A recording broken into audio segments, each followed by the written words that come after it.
Hi friends. आज हम लोग एक बहुत ज़्यादा इम्पोर्टेंट चैप्टर करने वाले हैं। ये जेआईबी का आपके मॉड्यूल बी, आपका जो सेकंड पेपर है जेआईबी में अकाउंटिंग, उसके मॉड्यूल बी का यूनिट 9 है। ठीक है, चैप्टर का नाम है बैंक रिकन्सिलेशन स्टेटमेंट और ये बहुत ज़्यादा इंपॉर्टेंट है। मैं आपको दोबारा बोल रही हूँ क्योंकि इसमें से 100% क्वेश्चंस आते हैं। ठीक है, किस टाइप के क्वेश्चंस आते हैं वो भी मैं आपको बताऊँगी और 100% आपको इसमें से क्वेश्चंस मिलने वाले हैं। कम से कम 5 नंबर, मिनिमम 5 या मैक्सिमम 6 से 7। ठीक है, तो 5 नंबर तक आपको 100% इसमें से क्वेश्चंस मिल जाएंगे। कभी कभार 6 से 7 नंबर तक के भी आ जाते हैं। ठीक है, लेकिन 5 नंबर के आते ही आते हैं। और ठीक है, शुरू करते हैं। देखिए, बैंक रिकन्सिलेशन क्या है, मैं पहले आपको थोड़ा सा वैसे बेसिक बता देती हूँ। इसमें आप चैप्टर में क्या क्या देखेंगे। देखिए, जैसे कि बैंक रिकन्सिलेशन स्टेटमेंट, पहले मैं इसका मतलब बता देती हूँ क्या है और चैप्टर को पढ़ने का क्या पर्पज़ है। देखिए, बैंक रिकन्सिलेशन स्टेटमेंट का मतलब क्या है। जैसे मान लीजिए आपकी एक कंपनी है, मान लीजिए XYZ। ठीक है, आपने आपका एक करंट अकाउंट है। ठीक है, वो पासबुक है, उसके लिए मान लीजिए एक पासबुक है, कोई भी अकाउंट है।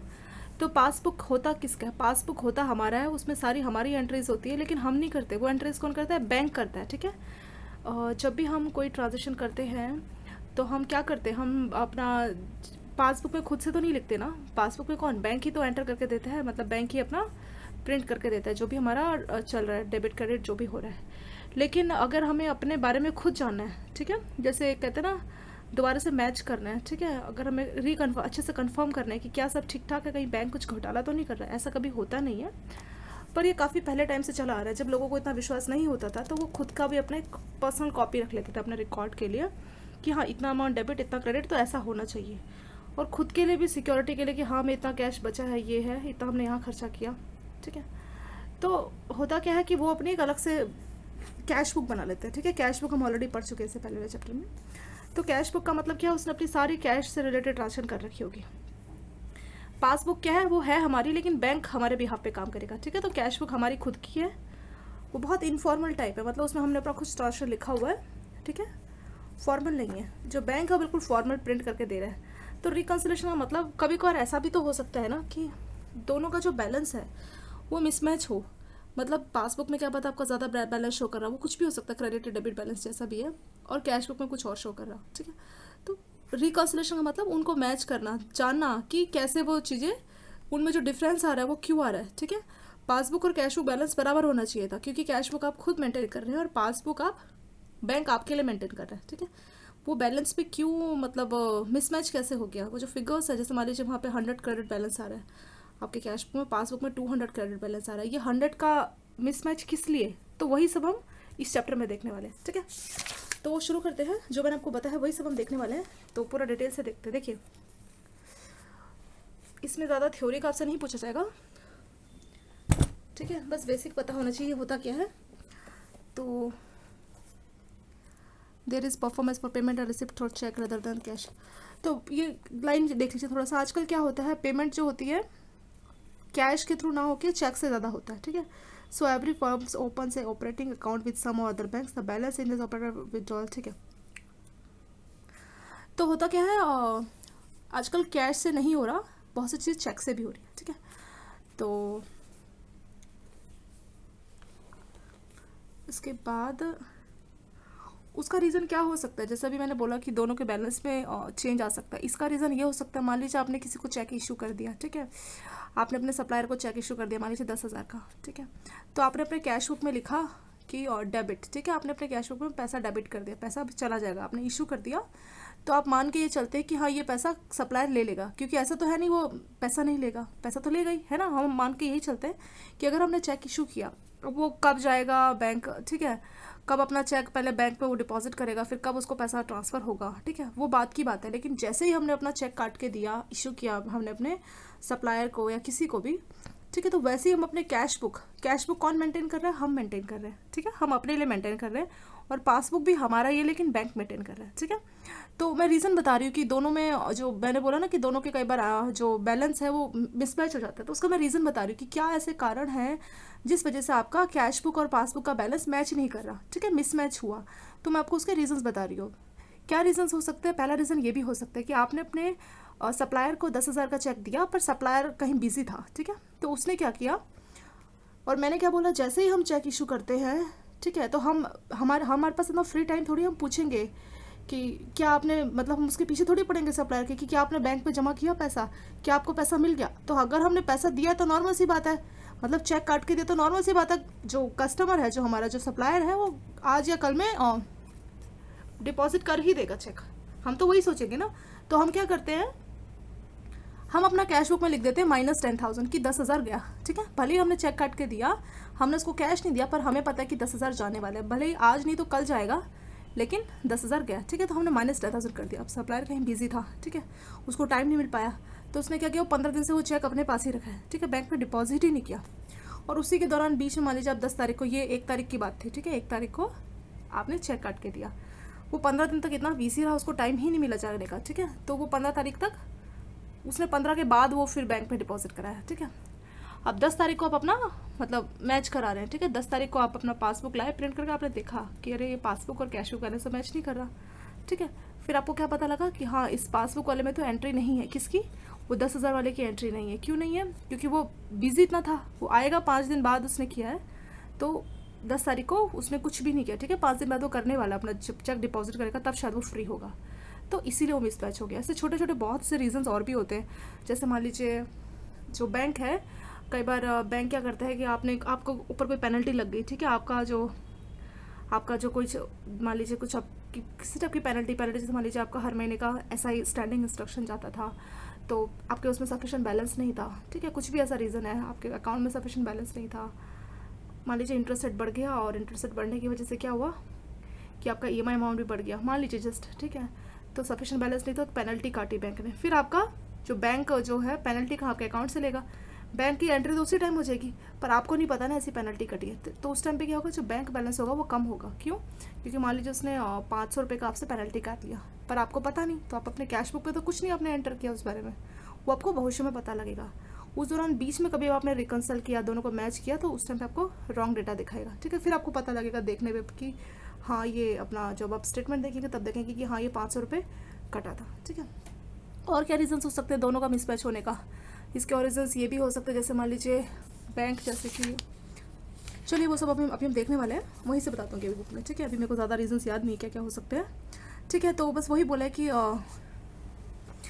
है कि क्या इस passbook a mirror image of cash book, passbook क्या होता है, कैश बुक क्या होता है, ये मैं आपको बता चुकी हूँ, ठीक है। तो sometimes some of the entries in cash book are not represent, हमेशा नहीं है कि वो मिरर इमेज, मतलब जैसा कैश बुक में बैलेंस हो वैसा पासबुक में, ऐसा हमेशा ज़रूरी नहीं है, कभी कभार उसमें उल्टा भी हो सकता है, ठीक है। लेकिन ना एग्जाम्पल देखिए, फॉर एग्जाम्पल ऐसा हमेशा नहीं हो सकता कि वो उसका मिरर इमेज है। क्यों, for example when a cheque is issue by us, हमने एक चेक इशू किया, ठीक है, किसी सप्लायर को किया, we debit the amount in the bank column of cash book. देखिए कैश बुक में भी कॉलम होते हैं, मैं आपको कैश बुक के बारे में ऑलरेडी बता चुकी हूँ, 1 कॉलम 2 कॉलम 3 कॉलम, याद है। 1 कॉलम में सिंपल अमाउंट रहेगा, 2 कॉलम में फिर डिस्काउंट भी रहेगा, 3 कॉलम में डिस्काउंट के साथ बैंक कॉलम होगा, ठीक है।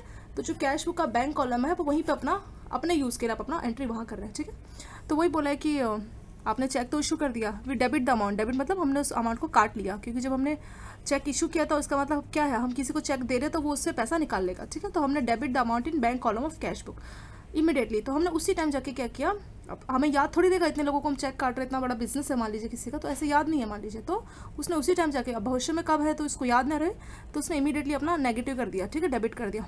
But it will not reflect in passbook, passbook में ऐसा नहीं शो करेगा, only but it will be reflect in passbook, passbook में तभी शो करेगा only when it is presented, ठीक है, एंड बैंक पेज इट, ठीक है। तो बैंक को कैसे पता लगेगा, जब वो कस्टमर चेक लेके आएगा, फिर उसको प्रेजेंट करेगा, ठीक है, बैंक पे करेगा, तभी तो उसे पता लगेगा ना बैंक को, ठीक है। उसी टाइम बैंक अपना तब काटेगा, ठीक है। तो उसीलिए similarly when cheque is deposit, इसका और भी उल्टा रीज़न हो सकता है कि we credit our cash balance, और इसका जस्ट दूसरा रीज़न भी हो सकता है, तो इस केस में दोनों का बैलेंस मिसमैच हो गया।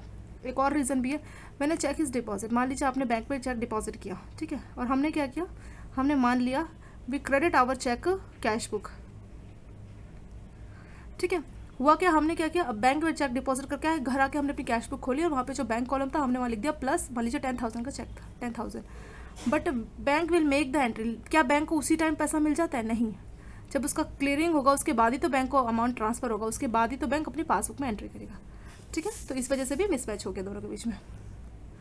Also bank charge interest will be reflected in the passbook, जैसे कई बार बैंक कुछ इंटरेस्ट चार्ज को हमसे एक्स्ट्रा चार्ज कर लेता है, ठीक है, तो वो किस में, पासबुक में रिफ्लेक्ट होगा, लेकिन कैश बुक में नहीं। ठीक है। As we are not aware of this entries by the bank, हमें क्या पता बैंक ने ऐसा कुछ चार्ज किया, हमें नहीं पता ना, जब तक हम अपना पासबुक लेके आएंगे, मतलब अपना जो स्टेटमेंट लाएंगे, पासबुक देखेंगे, फिर हमें पता लगेगा कि हाँ ऐसा कुछ entry. So we can say that passbook is a mirror image of cash book only in the sense that credit entries in the, ठीक है। तो पासबुक उसी केस में होगा जब दोनों बराबर हमारी एंट्रीज होगी, पर ऐसा नहीं है, हमेशा नहीं होता है, ठीक है। अब देख लीजिए ये क्यों कॉज, क्या रीजंस है। इसमें से कई बार थ्योरी के क्वेश्चंस भी आ जाते हैं, ठीक है, क्या क्या रीजंस हो सकते हैं पासबुक और कैश बुक के, और इसके न्यूमेरिकल्स भी आते हैं। न्यूमेरिकल्स मैं आपको भी कराऊंगी, और मैंने आपको कम से कम चैप्टर 5 बोला, कई बार ये चैप्टर 6 से 7 नंबर तक का आता है, तो 7 नंबर का सिर्फ एक चैप्टर है, बहुत इंपॉर्टेंट है, ठीक है। कई बार आपको रीजंस भी पूछ सकते हैं एक नंबर में कि क्या क्या रीजंस हो सकते हैं। तो 3 हेडिंग में errors, this can be error in both passbook when recording the entries bankers और अकाउंटिंग मैक्सिमम। मान लीजिए आपके बैंकर ने जो भी आपकी एंट्री कर रहा है उसने कुछ एरर कर दिया, ठीक है। अंडरकास्टिंग, ओवरकास्टिंग, अंडरकास्टिंग मतलब कम अमाउंट ले देना, ओवरकास्टिंग मतलब ज़्यादा कर देना, ठीक है। तो हमने कुछ गलत लिख दिया, उस वजह से भी हो सकता है। दूसरा है entries which do not require change in cash book, इसका क्या मतलब है, वही check issued but not presented for payment. हमने तो चेक इशू कर दिया, चेक इशू करते ही हमने अपना कैश बुक बैलेंस डेबिट कर दिया कि पैसा चला गया, हमने सोचा कि चला गया, लेकिन वो क्या, वो बहुत बिजी है, उसने अपना चेक बैंक को दिया ही नहीं अभी तक, ठीक है। वो 10-15 दिन बाद देगा, अभी नहीं दिया उसने, ठीक है। तो इशू तो आपने कर दिया, लेकिन प्रेजेंट नहीं किया गया पेमेंट, किसके द्वारा, आप जिसने आपको, जिसको आपने इशू किया, ठीक है। Cheque deposit in the bank, आपने बैंक में डिपॉजिट कर दिया चेक, और सोच के बैठे कि हाँ अब ये पैसा आ गया, घर जाते ही आपने अपने कैश बुक में लिख दिया कि हाँ 10,000 आ गया, अगर ये 10,000 का चेक था, बट नॉट कलेक्टेड। लेकिन ऐसा ज़रूरी नहीं, क्या पता कई बार चेक डिसऑनर भी हो जाता है, ठीक है। तो उस केस में दोनों मिसमैच हो जाएगा, डिसऑनर भी हो सकता है, क्लियरिंग में थोड़ा टाइम भी लगता है, ठीक है। अगर हॉलीडे है बीच में तब और ज़्यादा टाइम लगता है, ठीक है। तो छोटे मोटे रीजंस और भी। Entries which require change in cash book, ठीक है। तो और कैश बुक में जो चेंजेस आ सकते हैं वो किस, ये तो लिखा है which do not require change in cash book, ठीक है। तो ये सब कहाँ से है, ये कैश बुक में जो चेंज नहीं करना ये उसका है। और रीजंस ये भी है, जैसे बैंक ने कुछ चार्ज कर लिया, आउट स्टेशन चार्ज कर लिया, ठीक है, या कोई स्टैंडिंग स्टेशन का चार्ज ले लिया। इंटरेस्ट ऑन सेविंग, कई बार बैंक क्या करता है, आपके सेविंग में जो आपको इंटरेस्ट क्रेडिट करता है ना क्वार्टरली बेसिस पे, वो उसने क्रेडिट कर दिया, आपको याद ना रहे। इंटरेस्ट ऑन ओवरड्राफ्ट, आपके ओडी में आपको इंटरेस्ट पे करना पड़ता है, ठीक है, तो वो बैंक ने अपना इंटरेस्ट काट लिया। तो छोटे छोटे और भी रीजंस बताया।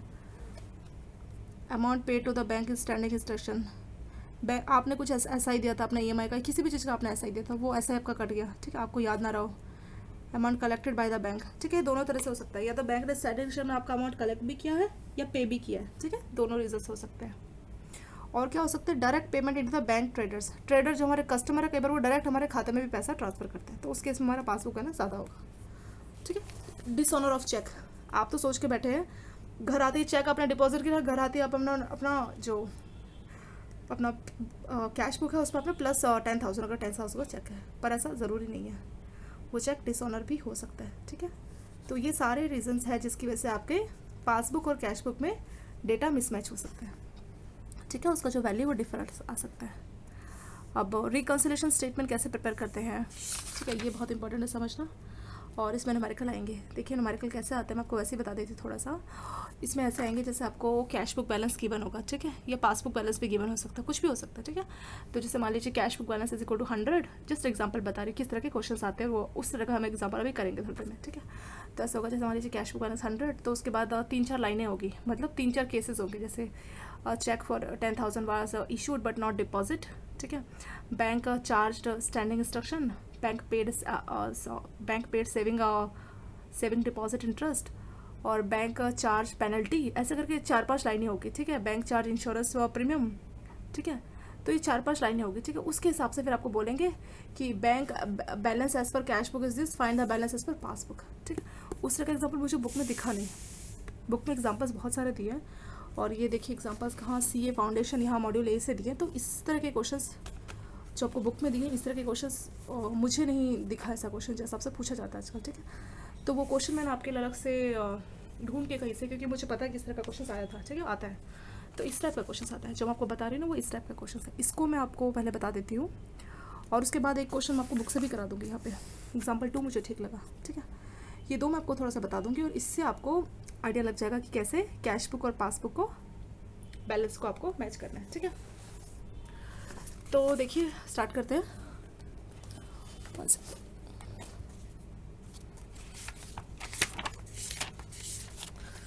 चलिए पहले क्वेश्चन रीड कीजिए, मैं आपको थोड़ा सा बेसिक भी साथ साथ बताती चलूँगी, ठीक है।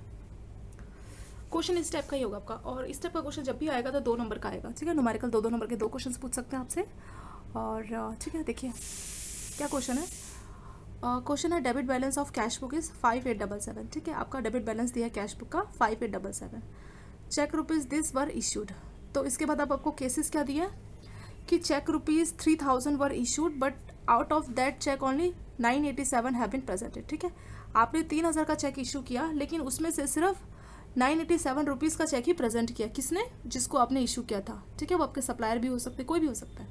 Further cheque rupees 1419 deposit in the bank, उसके बाद आपने 1419 रुपये का चेक डिपॉजिट किया but not credit so far, ठीक है। मान लीजिए कुछ हॉलीडे है, कुछ प्रॉब्लम हो गया या डिसऑनर हो गया, रीज़न नहीं पता, पर वो आपको क्रेडिट ही नहीं मिला, ठीक है। Bank debit 225 as charge of late payment, bank ने कोई कुछ लेट पेमेंट या पेनल्टी का कोई चार्ज आपसे 225 ले लिया, ठीक है, debit. What will be the balance as per passbook. इस टाइप का क्वेश्चन 2 नंबर का आता है, ठीक है, हमेशा आता है, इस बार भी आपका आने वाला है, ठीक है। इस टाइप के 1 या 2 क्वेश्चन हो सकते हैं, तो आपको देखना है। 2 क्वेश्चन आप मान लीजिए इस टाइप के पूछते हैं, 2 क्वेश्चन एटलीस्ट, ठीक है। तो पहले मैं आपको कुछ एक बेसिक कंसेप्ट बता देती हूँ कि क्या आपको समझना है, कैसे करना है। देखिए वो मैं यहाँ बताती हूँ। तो कभी भी आपको balance as per cash book दिया है तो क्वेश्चन क्या होगा, बैलेंस एज पर पासबुक बताइए, ठीक है। कैश बुक बैलेंस दिया होगा तो पासबुक पूछा होगा, या अपोजिट भी हो सकता है, पासबुक बैलेंस है तो कैश बुक बताइए। तो कैसे करते हैं, देखिए मान लीजिए आपको कैश बुक बैलेंस दिया 100 रुपये, ठीक है। कैश बुक बैलेंस है आपका 100 रुपये, एग्जाम्पल ले लीजिए। तो आपको इस तरह के क्वेश्चन को सॉल्व करने के लिए आपको जो अपना कंसंट्रेशन रखना होगा वो किस पे कर रखना होगा, वो पासबुक पे रखना होगा, ठीक है। आपकी कंसंट्रेशन मतलब आपकी जो नज़र होगी सॉल्व करने के लिए वो किस पे होगी, पासबुक पे। और इस लाइन का मतलब क्या है, पासबुक में नज़र रखना, मतलब आपको अपना देखना है पासबुक कि मेरी पासबुक का बैलेंस बढ़ रहा है या घट रहा है। जो भी इन्होंने आपको कंडीशन दिया है कि ये हुआ, तो इनको देख के आपको समझना है कि मेरे पासबुक का बैलेंस घट रहा है या बढ़ रहा है, ठीक है। अगर ये बढ़ रहा है तो आप इस पर ऐड कीजिए, अगर ये घट रहा है तो माइनस कीजिए। इन शॉर्ट मैं ये कहना चाह रही हूँ कि जो कैश बुक का बैलेंस है, ठीक है, उसमें हमने कुछ ज़्यादा कर दिया होगा या कुछ कम ही तो ऐड किया होगा, यानी जो कैश बुक का बैलेंस है उसमें हमें कुछ ऐड करना होगा, कुछ माइनस करना होगा, ठीक है। तभी तो हमें पासबुक का बैलेंस मिलेगा, क्योंकि हमने कुछ चीज़ें हमें ऐड करनी थी पर हम ऐड कर नहीं पाए, कुछ चीज़ें हमें माइनस करनी थी पर हम माइनस कर नहीं पाए, उसी वजह से तो हमारा बैलेंस हमें नहीं पता लग रहा ना, ठीक है। तो अगर हमें एक चीज़ का बैलेंस दिया है, जैसे कैश बुक का दिया है और पासबुक का पूछा है, या जैसे उसका अपोजिट, पासबुक का दिया है, कैश बुक का पूछा है, तो इस तरह के केस में आपको क्या करना है, पहले हम मान के चलते हैं कि क्वेश्चन है कैश बुक का दिया है और हमें क्या निकालना है, पासबुक का बैलेंस निकालना है, ठीक है। हमें ये कुछ इन्फॉर्मेशन देगा कि हाँ ये हुआ, चेक किया, बैंक ने पेनल्टी काटा, ये सब इन्फॉर्मेशन हमें गिवन होगा, ठीक है। उस इन्फॉर्मेशन को पढ़ के हमें जानना है कि उसमें से हमें क्या करना है, कुछ ऐड करना है। किस में ऐड करना है, कैश बुक बैलेंस पे ऐड करना है। ये तो हमारा फाइनल आंसर आएगा, ठीक है, ये हमारा फाइनल आंसर है, इसको नहीं सोचना। कैश बुक बैलेंस में कुछ ऐड करना है, कुछ माइनस करना है, तब जो बैलेंस आएगा वो क्या आएगा, हमेशा पासबुक बैलेंस आएगा, ठीक है। अब कैसे ऐड करना है, कैसे माइनस करना है, तो वो एक लॉजिक है। क्या लॉजिक है वो समझिए। देखिए कभी भी हमें कैश बुक बैलेंस दिया होगा तो हमारा को आंसर तो पासबुक का निकालना है, लेकिन हमारे को अपना जो कंसंट्रेशन, हमें अपना ध्यान रखना है, कहाँ रखना है, पासबुक में। हमें जानना है जो भी इन्होंने एंट्री लिखा है उससे मेरा पासबुक का बैलेंस बढ़ रहा है या घट रहा है, ठीक है। अगर आपने ये लाइन पढ़ी, मान लीजिए आपने लाइन पढ़ी, ठीक है, आपको लाइन पढ़ के पता लगा cheque this issued but not, आपने लाइन पढ़ी, आपको पता लगा कि पासबुक बैलेंस ज़्यादा है, किससे, कैश बुक। कंपेयर 2 ही में तो होगी, पासबुक कैश बुक, ठीक है। अगर आपको पता लगा कि पासबुक बैलेंस किससे ज़्यादा है, कैश बुक से ज़्यादा है, ठीक है, यानी पासबुक बैलेंस ज़्यादा है, हम ऐसे बोलते हैं, ठीक है। पासबुक बैलेंस ज़्यादा है तो आपको ऐड करना है, जितना ज़्यादा है वो हमें ऐड करना है। अगर आपने लाइन पढ़ी और आपको पता लगा कि पासबुक बैलेंस कम है, अगर ये ज़्यादा है तो आपको ऐड करना है। अगर आपने कोई लाइन पढ़ी और आपको लाइन पढ़ने के बाद आइडिया लगा कि जो पासबुक बैलेंस है वो क्या है, कम है, किससे कम है, कैश बुक से, इस केस में पासबुक बैलेंस कम है कैश बुक से, तो आपको क्या करना है, माइनस करना है। बस यही कंसेप्ट है और कुछ नहीं, ठीक है। तो जो मैंने अभी आपको लाइन बोली वो मैं ये कंसेप्ट कैसे आपको अप्लाई करना है उसके लिए एग्जाम्पल है। चलिए देखिए स्टार्ट करते हैं। और मैं ये क्वेश्चन कैश बुक का दिया है, पासबुक पूछा है, ठीक है। कभी भी पासबुक का दिया हो, कैश बुक पूछा है, ditto same to same logic use करना है, ठीक है। आप भूल जाइए यहाँ कैश बुक दिया, बस आपको एक बात याद रखनी है, अगर आपको कैश बुक दिया तो आपको कंसिडरेशन पासबुक बैलेंस पे करना है कि वो घटेगा बढ़ेगा, जो भी दिया होगा डेटा, ठीक है। अगर पासबुक दिया तो आपको कैश बुक पे कंसिडरेशन करनी है कि कैश बुक बैलेंस घटेगा बढ़ेगा, बस ये डिफरेंस है। बाकी सेम टू सेम, उसमें भी कुछ ऐड होगा, माइनस होगा, ठीक है। कैश बुक बैलेंस गिवन होगा तो पासबुक पूछेगा, पासबुक गिवन होगा तो कैश बुक पूछेगा। चलिए तो इसी क्वेश्चन को सॉल्व करते हैं। Debit balance of cash book is 5877, ठीक है। तो कितना बैलेंस दिया है, 5877। तो हम ये अपना कैश बुक का बैलेंस लिख लेते हैं, 5877, 5,877 रुपीज़। कैश बुक का दिया, लास्ट में पूछा what is the balance as per passbook. ठीक है, तो मुझे पासबुक का आंसर जानना है कि मेरे पासबुक का कितना बैलेंस होगा। ठीक है, तो वो तो मेरा लास्ट में जो प्लस, इसमें कुछ प्लस होगा कुछ माइनस होगा। ठीक है, तब जो आएगा वो पासबुक आएगा। ठीक है, वो तो आएगा बाद में, पर मेरा ध्यान कहाँ होना चाहिए, मेरा ध्यान होना चाहिए पासबुक पे। ठीक है, कब होना चाहिए मेरा ध्यान पासबुक पे, जब मैं कोई लाइन पढ़ रही हूँ। चलिए, मैंने पहली लाइन पढ़ी और मेरे दिमाग में होना चाहिए पासबुक। ठीक है, क्या कैसे याद रखना है, देखिए चेक रुपीज़ 3,000 वर इशूड, 3,000 का चेक इशू किया, but out of that cheque rupees 987 have been presented. ठीक है, एक बात बताइए, चेक आपने 3,000 का इशू किया, ठीक है, but out of that cheque only 987 have been presented, सिर्फ 987 रुपये का चेक प्रेजेंट हुआ। तो इस केस में बताइए मुझे, आपकी कैश बुक बैलेंस ज़्यादा होगा या पासबुक ज़्यादा होगा। देखिए चेक रुपीज़ 3,000 वर इशू। ठीक है, तो जैसे ही आपने चेक इशू किया 3,000 का, तो आपने अपने वहाँ क्या लिखा, आपने अपने वहाँ पे लिखा, ठीक है, ये हमारा कैश बुक बैलेंस और ये हमारा पासबुक बैलेंस। ठीक है, 3,000 का जैसे ही आपने चेक इशू किया, तो वैसे ही आपने क्या किया होगा, अपने कैश बुक में लिख दिया होगा -3,000 कि 3,000 रुपये गए। ठीक है, भले ही कल जाएंगे परसों जाएंगे, पर आपने अभी एंट्री किया। कैश बुक में क्या इमीडिएट एंट्री होती है ना, तो क्या होगा, 3,000 रुपये का कम बैलेंस शो करेगा। लेकिन but out of that cheque only 987 have been presented, लेकिन पूरा 3,000 रुपये नहीं गया। कितना गया, सिर्फ 987, क्योंकि बाकी जो हमारे सप्लायर थे वो बिजी थे। ठीक है, ये एक को नहीं 2-3 लोगों को अलग अलग अपने अमाउंट, टोटल अमाउंट इतना बताया कि इतने का इशू किया। ठीक है, तो सिर्फ 987 का चेक ही प्रेजेंट किया गया। इसका मतलब आप ये बताइए कि इस केस में आपका कैश बुक बैलेंस ज़्यादा होगा या पासबुक बैलेंस ज़्यादा होगा। प्रेजेंट सिर्फ 987 का किया, तो सिर्फ पासबुक वाले में एंट्री सिर्फ 987 का हटेगा। ठीक है, तो देखिए जितना बैलेंस था कैश बुक में से आपने 3,000 घटा दिया, पासबुक वाले ने सिर्फ 987 घटाया। क्यों, क्योंकि बैंक को मिला जितने का चेक, कितने का मिला 987, उसको पूरे 3,000 का नहीं मिला। बाकी सप्लायर बिजी थे तो वो नहीं डिपॉजिट कर पाए, आएंगे बाद में। पर अभी की अगर हम बात करें तो सिर्फ 987 कम हुआ। तो इस केस में आप बताइए मुझे, चेक कैश बुक बैलेंस ज़्यादा है पासबुक बैलेंस ज़्यादा है। नॉर्मल सी बात है, ये ज़्यादा है। क्यों, क्योंकि पहले तो दोनों बराबर थे। ठीक है, हम तो मान के चलते पहले बराबर होगा। इसमें से 3,000 कटा, एक में से 987 कटा, जिसमें से जितना अमाउंट ज़्यादा डिडक्ट हो उतना छोटा हो जाता है। ठीक है, तो नॉर्मल सी बात है, पासबुक बैलेंस ज़्यादा है। क्यों, क्योंकि पासबुक वाले में क्या था, बैंक वाले ने सिर्फ 987 रुपीज़ डिडक्ट किए, लेकिन आपने अपनी इन्फॉर्मेशन के हिसाब से कि मैंने तो 3,000 दे दिए, मतलब 3,000 का चेक दे दिया तो 3,000 चला जाएगा, आपने सोचा ऐसा। ठीक है, तो क्या गलती हुआ कि 3,000 का आपने किया और 987 का बैंक ने डिडक्ट किया। तो जो अब इस केस में क्या है, पासबुक बैलेंस ज़्यादा है, पासबुक बैलेंस ज़्यादा है। तो पहला केस हो गया, पासबुक बैलेंस ज़्यादा है, तो उस केस में क्या करते हैं, ऐड करते हैं। ठीक है, पासबुक बैलेंस ज़्यादा है ना कैश बुक से। ठीक है, इस सिनेरियो में, इस पहली लाइन में जो हमने पहली लाइन पढ़ी यहाँ से लेके यहाँ तक हैव बीन प्रेजेंटेड, इस लाइन को पढ़ के हमें पता लगा कि पासबुक बैलेंस ज़्यादा है किसे, कैश बुक से। इस लाइन से क्या हुआ, कैश बुक बैलेंस ज़्यादा है, सॉरी पासबुक बैलेंस ज़्यादा है कैश बुक से। तो मैंने बोला जब पासबुक बैलेंस ज़्यादा है, जब भी कैश बुक हो तो हमें नज़र रखनी पासबुक पे। तो पासबुक बैलेंस क्या है, ज़्यादा है, ये निशान किसका ज़्यादा का, तो आपको ऐड करना है। कितना ऐड करना है, पूरा नहीं, क्योंकि कुछ लोगों को तो दे दिया था ना, तो जो उनका डिफरेंस आया 3,000 माइनस 987 वो आपको ऐड करना है। ठीक है, 3,000 माइनस 987, इसको हम कैलकुलेट कर लेते हैं। 3,000 माइनस 987 कितना है, 2013। ठीक है, तो हमें क्या ऐड करना है, 2013 ऐड करना है। पहला काम तो ये हमारा, ठीक है, नंबर 1। पहले लाइन से हमें क्या पता लगा, प्लस मतलब ये ऐड करना है किसमें, कैश बुक बैलेंस पे। ठीक है, तो हम क्या करेंगे, कैश बुक बैलेंस जो हमें दिया था 5,877, इसमें क्या ऐड करेंगे, 2013। ठीक है, ये क्या ऐड होगा। ठीक है, अब अगली लाइन पढ़ते हैं। यहाँ तक हो गया। नेक्स्ट देखिए, further rupees 1411 further cheque rupees 1419 deposit in the bank.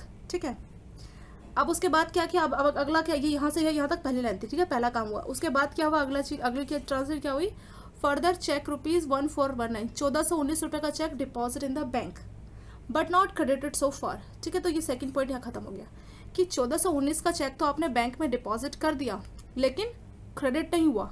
ठीक है, आपके अकाउंट में क्रेडिट नहीं हुआ। क्यों नहीं हुआ, क्या पता चेक डिसऑनर हो गया हो, क्या पता छुट्टी हो अगले दिन। ठीक है, कुछ भी रीज़न हो सकता है। ठीक है, रीज़न से हमें कोई मतलब नहीं है, पर हमें ये देखना है कि क्रेडिट नहीं हुआ। तो अब इस केस में आप बताइए कि हम ये कैश बुक के लिए सॉल्व कर रहे हैं ना, मतलब कैश बैलेंस को लेकर स्टार्ट कर रहे हैं, तो हमें इस बार फिर से नज़र पासबुक पर रखनी पड़ेगी। ठीक है, तो एक बात बताइए, जब चेक रुपीज़ 1419 डिपॉजिट हुआ बैंक पे, तो उस टाइम पे आप क्या करेंगे, आपने देखा कि 1419 का चेक हम बैंक में जमा करके आ रहे हैं, तो आपने इमीडिएटली घर आके क्या किया, अपने कैश बुक में 1419 प्लस लिख दिया कि हम अपना चेक डिपॉजिट करके आए, तो हम इमीडिएटली मान लेंगे कि ये पैसा आ गया, ठीक है, भले ही 2 दिन बाद आए, पर हम पॉजिटिव सोचेंगे। जैसे हमने किसी को चेक, जब हम दे रहे थे अपना किसी को चेक, तो हम क्या सोच रहे थे कि पैसा कट गया भले ही 2 दिन बाद, पर एंट्री तो हम इमीडिएटली कर रहे थे ताकि हम भूल ना जाए। सेम अब आपने क्या किया, चेक डिपॉजिट किया, आपको पता है 1-2 दिन में तो आ ही जाएगा, अब 2 दिन बाद किसको पता लगेगा, किसको याद है ऐसा कुछ, ठीक है। तो हमने क्या किया, उसमें प्लस का साइन लगाया, ठीक है। और ये सब जो हमने इससे पहले से कैश बुक, ये सब जो कंसेप्ट है ये पहले था, अब तो मैसेज आ जाता है कितना पैसा आ गया, तो अब ऐसा कोई बुक बनाने का जरूरत भी नहीं है, ये सब पहले का हम कंसेप्ट पढ़ते आ रहे हैं, ठीक है। अब तो सब ऑटोमेटिक हो गया, पर ये कंसेप्ट पुराना ही है सब। तो जैसे ही आपने 1419 का चेक बैंक में जाकर जमा किया, तो आपने क्या लिखा, प्लस 1419 की ये पैसा आ जाएगा, तो आपने प्लस का साइन लगाया, ठीक है। कैश बुक बैलेंस में जो भी है 1419 का बैलेंस एक्सेस है, लेकिन हुआ क्या, बट नॉट क्रेडिटेड सो फार, लेकिन क्रेडिट नहीं हुआ। पासबुक में क्या हुआ, 0 का एंट्री, ठीक है। तो इस केस में बताइए पासबुक बैलेंस ज़्यादा हुआ, और हर केस को आपस में कंपेयर नहीं करना, ये केस खत्म, तो पहले वाली बात को भूल जाइए, ठीक है। अब दोबारा से शुरू कीजिए। कैश बुक वाले में क्या हुआ, 1419 प्लस हुआ, पासबुक वाले में कुछ भी प्लस नहीं हुआ, क्यों, क्योंकि क्रेडिट ही नहीं हुआ, तो क्या प्लस होगा, ठीक है, तो 0। तो इस केस में बताइए पासबुक बैलेंस ज़्यादा हुआ, कैश बुक बैलेंस ज़्यादा, नॉर्मल सी बात है। कैश बुक वाले में 1419 एक्स्ट्रा बढ़े हैं, पासबुक में कुछ नहीं बढ़ा, तो कैश बुक बैलेंस ज़्यादा है। या मैं ये ऐसे भी बोल सकती हूँ कि पासबुक बैलेंस कम है, ठीक है, कैश बुक बैलेंस ज़्यादा है, पासबुक बैलेंस कम है। तो अब हमें देखना क्या था, हमें तो पासबुक देखना था, हमारी नज़र किस पे थी, हम कैश बुक के लिए सॉल्व करें तो हमारी नज़र थी पासबुक पे, तो हमें पता लगा कि पासबुक बैलेंस इस केस में घट रहा है, ठीक है। जब भी घटे तो हमें क्या करना है, माइनस करना है, ठीक है। कितना घट रहा है, 1419, ठीक है। इसमें तो 3987 था, तो हमें उसका नेट देख लेना था, इसमें कुछ नहीं, बस एक ही अमाउंट है, तो 1419, तो हमें क्या करना है, डिडक्ट करना है, माइनस करना है, कितना, 1419, ठीक है। ये पहली एंट्री थी हमारी, ये दूसरी एंट्री थी। अब यहाँ तक पढ़ लिया। तीसरा, बैंक डेबिट, डेबिट मतलब कुछ काट लिया उसने, कुछ अमाउंट काट लिया, क्या काट लिया, 225 रुपये as charge of late payment, कुछ भी उसने कुछ भी रीज़न था, उसने कुछ लेट फीस, कुछ पेनल्टी काट लिया, कुछ भी इंश्योरेंस अमाउंट काट लिया, कुछ भी काट लिया, ठीक है। तो बैंक ने 225 रुपये डेबिट किए। तो देखिए इस केस में क्या होगा, तो बैंक वाला था और ये कैश वाला था, तो जब बैंक ने 225 रुपये काट लिए तो उसका मतलब क्या, फिर से हम नए सिरे से सोचेंगे, ठीक है। बैंक ने 225 काट लिए, तो यहाँ पे क्या होगा, 225 का, पर क्या आपने अपने कैश बुक में भी कुछ काटा, नहीं काटा, क्यों, क्योंकि आपको इसकी इन्फॉर्मेशन नहीं थी कि बैंक ने 225 रुपये काट लिए। आपको कैसे पता लगेगा, 2 दिन बाद जब आप बैंक जाएंगे, अपना प्रिंट कराएंगे पासबुक, फिर देखेंगे कि 200, तब पता लगेगा ना, अभी तो नहीं पता, हम अभी का बात करें, ठीक है। तो इस केस में क्या होगा, कैश बुक ने कुछ नहीं काटा, ये 0, इसको कुछ नहीं पता, ठीक है, लेकिन इसने 225 रुपये काट लिए। इस केस में मुझे बताइए कि पासबुक बैलेंस ज़्यादा होगा, कैश बुक बैलेंस ज़्यादा होगा, ठीक है। ये माइनस का 225 है, इसने 225 रुपये काट लिए और इसने कुछ नहीं काटा, तो इस केस में क्या ज़्यादा होगा, passbook balance, cash book balance ज़्यादा होगा, ठीक है। क्यों, क्योंकि इसने 225 रुपये काट लिए। जब हमारा कैश बैलेंस ज़्यादा है या पासबुक बैलेंस कम है, हम ऐसे बोल सकते हैं, तो उस केस में क्या करते हैं, जब भी हमारा पासबुक बैलेंस कम है, किससे, कैश बुक से, इस केस में पासबुक बैलेंस कम होगा, क्यों, क्योंकि बैंक ने लेट पेनल्टी का काटा है, ठीक है, 225 रुपये, तो पासबुक बैलेंस क्या हमारा कम हो गया। सेकंड केस, तो उस केस में क्या करते हैं, माइनस करते हैं, जब भी passbook balance cash book balance से कम हो तो उस अमाउंट को हम माइनस करते हैं, ठीक है। तो 225 रुपये माइनस करेंगे, कुछ नहीं, बस इन्हें हमें ऐड करना है। 5877 में हमें 2113 को ऐड करना है, उसमें से 1419 माइनस करना है, फिर 225 माइनस करना है, जो भी हमारा आंसर आएगा वो आएगा बैलेंस एज पर पासबुक, ठीक है। तो उसको सॉल्व कर लेते हैं।